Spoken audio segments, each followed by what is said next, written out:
circle, right? Uh, you said that money buys you freedom and freedom is a privilege. And that's one of the realizations. And this is like sounds so simple, but it's so deep, right? A lot of young people, when they talk about or think about money, the whole idea is that I want to buy things that I'm bookmarking, or I want to live a very comfortable life or go for a vacation. What does this mean that money helps you buy freedom? And that's one of the greatest privileges. As you would have figured, Guru, and I see that you've done wonderful homework before this conversation. I have actively spoken about money, and especially all the content that I share about money does not come from any point of expertise. It actually comes from all the failures that I've gone through, hoping that people don't make the same mistakes. And one of the big realizations was that what is the purpose of money? Because we grew up without money. I grew up hating money because I thought that that was the problem. And if we solve that problem, then everything in our lives would be fixed. But what I do not know as yet, till date, is when you grow up without money, you either grow up to run after money or go beyond money. And I don't know why people choose either of these two. It just so happened, as luck would have it, that I went beyond money. Because what I began to think about is, what is the purpose that money serves in my life?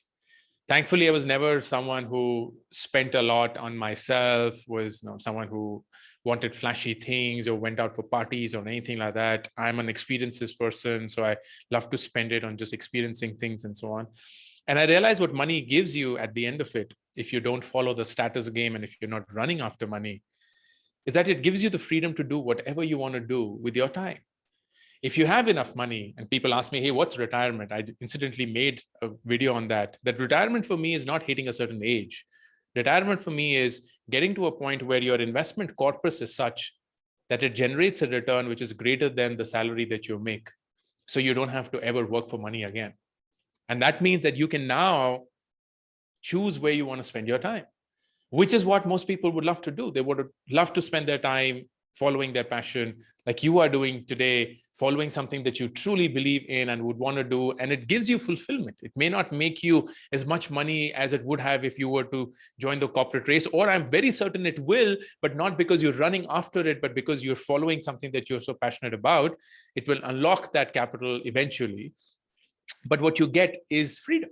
Freedom to sleep in the afternoon if you want, freedom to spend it with your family, freedom to read a book when you want, freedom to work when you want, freedom to say no to things that you don't want to pick up, freedom to work with only one brand at a time and pick up only one category when you want to. Like, those are choices that you get to make. And that choice is frankly a privilege, because that's the only thing we're all working towards in this otherwise meaningless life, if you will. So freedom is something that definitely gives choices, and I believed in that. And then I remember when I stepped down as the CEO of Nearby, and I was having a conversation with Vani Kola, who's the founder of Kalari Capital, and I said, "Hey, Vani, I've taken this decision," and she was like, "No, it's fantastic. I'm glad you're taking that." And she then said, "Enjoy the freedom, because freedom is a privilege," and that's when it just came together. Like, that was as late as 2019 is when it just absolutely came together, which is money buys you freedom, which I always knew. But the reason why that is so powerful is because freedom is a privilege. It's something that we're all born with, and we give away as we start growing up. And to get it back is like your freedom struggle, which you eventually win.